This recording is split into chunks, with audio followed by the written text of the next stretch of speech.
పాడుబుద్ధి పోయే కాలం. చిన్నారుల నగ్న వీడియోలు చూస్తున్న 15 మంది అరెస్ట్ అయ్యారట. నిందితులంతా విద్యాధికులే. వారిలో ఐఐటి పట్టభద్రుడు కూడా ఉన్నాడట.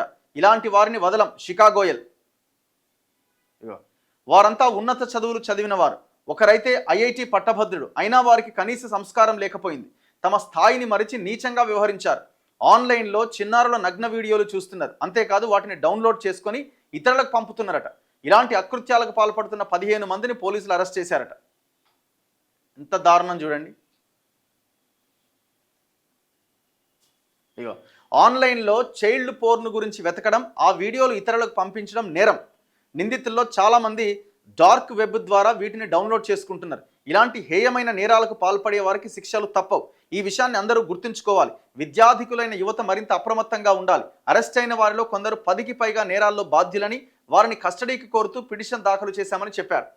అంటే మీరు గూగుల్కి వెళ్ళి లేకపోతే ఇంకో దగ్గర చైల్డ్ పోర్న్ అని కనుక టైప్ చేస్తే కథమే మీ పని.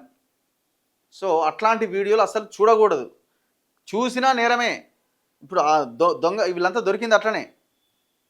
ఈ ఏడాది ఇప్పటి వరకు 294 కేసులు నమోదు చేసి 110 మందిని అరెస్ట్ చేసిరట. తాజాగా అరెస్టు చేసిన 15 మంది పైన వివిధ పోలీస్ స్టేషన్ల పరిధిలో 34 ఎఫ్ఐఆర్లు నమోదైనాయి. 15 మందికి 57 సైబర్ టిప్ లైన్ ఫిర్యాదులతో సంబంధం ఉందట. నిందితులంతా 19 నుంచి 50 ఏళ్లలోపు వారు. వీరిలో చాలామంది విద్యాధికులు, అంటే చదువుకున్న వాళ్ళు. వీరిలో ఒకడు ఐఐటి పట్టభద్రుడట. వీరు ఆన్లైన్లో డౌన్లోడ్ చేస్తున్న వీడియోల్లో 6 నుంచి 14 ఏండ్ల మధ్య ఆడపిల్లల దృశ్యాలు ఉన్నాయట. ఇవన్నీ విదేశాలకు సంబంధించినవిగా గుర్తించిరట. ఆన్లైన్లో చిన్నారుల అశ్లీల చిత్రాలు అప్లోడ్ చేస్తున్న 220 వెబ్సైట్లను బ్లాక్ చేసిరట. సో ఇట్లా నడుస్తున్నది.